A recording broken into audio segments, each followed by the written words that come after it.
Stroke ഉണ്ടായ ഒരു രോഗിയെ ആശുപത്രിയിൽ എത്തിച്ചു കഴിഞ്ഞാൽ എന്താണ് സംഭവിക്കുക, എന്ത് ചികിത്സകളാണ് അദ്ദേഹത്തിന് നൽകുക എന്നറിയാൻ എല്ലാവർക്കും ആകാംക്ഷയുണ്ടാവും.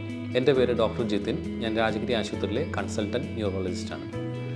സ്ട്രോക്കിൻ്റെ ലക്ഷണങ്ങൾ ഉദാഹരണത്തിന് മുഖം കൂടുക, കൈകാലുകൾക്ക് തളർച്ച ഉണ്ടാകുക, ഉയർത്താൻ പറ്റാണ്ട് വരിക, സംസാരിക്കുമ്പോൾ കുഴഞ്ഞു പോവുക, നടക്കുമ്പോൾ വേയിച്ചു പോവുക, ബാലൻസ് തെറ്റുക എന്നിവ ലക്ഷണങ്ങളുമായി ഒരു രോഗിയെ ആശുപത്രിയിൽ എത്തിച്ചാൽ ഉടൻ തന്നെ ഡോക്ടർ നിർദ്ദേശിക്കുക ഒരു സ്കാൻ എടുക്കാനായിരിക്കും. സ്കാൻ എടുക്കുന്നതിൻ്റെ ഉദ്ദേശം ഈ രോഗിക്ക് ബ്ലീഡിങ് കൊണ്ടുള്ള സ്ട്രോക്കാണോ അതോ രക്തക്കുഴലിൽ തടസ്സമുണ്ടായിട്ടുള്ള ഇസ്കീമിക് സ്ട്രോക്കാണോ എന്ന് തിരിച്ചറിയുക എന്നുള്ളതാണ്.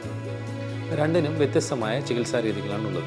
ഇസ്കീമിക് സ്ട്രോക്ക് അഥവാ രക്തക്കുഴലിൽ ബ്ലോക്ക് മൂലം ഉണ്ടാകുന്ന സ്ട്രോക്കുകൾക്ക് രണ്ട് രീതിയിലാണ് ചികിത്സകൾ ഉണ്ടാകുക. ഒന്ന്, രക്തക്കട്ട അലിയിക്കാനുള്ള ഇഞ്ചക്ഷൻ വെയിൻ വഴി നൽകുക, അല്ലെങ്കിൽ ഒരു ചെറിയ രക്തധമനി വഴി ഒരു കത്തീറ്റർ കിടത്തിവിട്ട് ഇഞ്ചക്ഷനായി നൽകുക എന്നുള്ളതാണ്. രണ്ടാമത്, ഈ രക്തക്കുഴലിലുള്ള ബ്ലോക്കിനെ ഒരു ഡിവൈസ് ഉപയോഗിച്ച് നീക്കം ചെയ്യുക അഥവാ മെക്കാനിക്കൽ ത്രോംബക്ടമി എന്നുള്ളതാണ്.